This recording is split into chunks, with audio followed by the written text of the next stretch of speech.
makaryaci kawai nan ka ce mun safarar jakuna kake zuwa cana ashe kai makaryaci ne wallahi gidan mu zan tafi dan ni na gaji da zaman yau. Kai dan liti na zo ka bani takaddata auren ni ya kare gidan mu yau ni zan koma wasila. Ke na fi kauna a zuciya kin man ajiya ni kaunar ki nake zama da ke yanzu na fara wasila.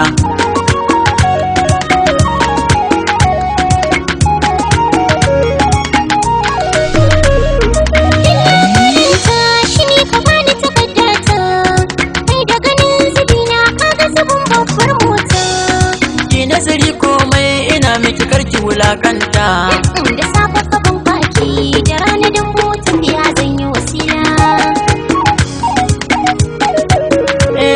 Abin da ya nauyi hore akin gani shi zan baki in daɗi ya zo ki diba har ki mamaki. To ni har a yanzu ma ba abin da na sanya baki so an shiga rago ki sa a baki karki tafi wasila.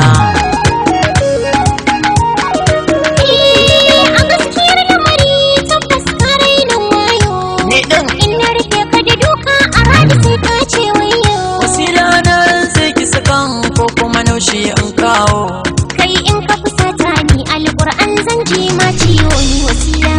Ni zaki da ka din ka cika baki ka gani.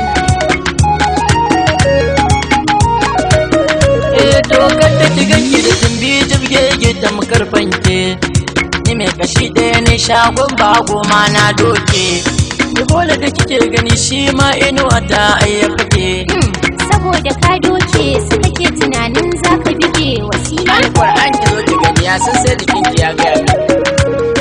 Kai duba cikin ka kamar wani figaggen zakara Ni din kana tafiyar ka aboce tamkar an kakkarya kara.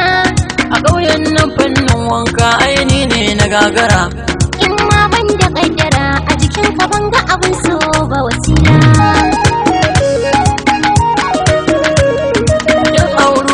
ya karoke ni miyo aure da shegen hancinki tamkar an da ki mandiri ga kunnen ki tamkar fankasan da ba a sa sukari. Ya sun ka cuce ni sai Allah ya yi mini sakayya wasila.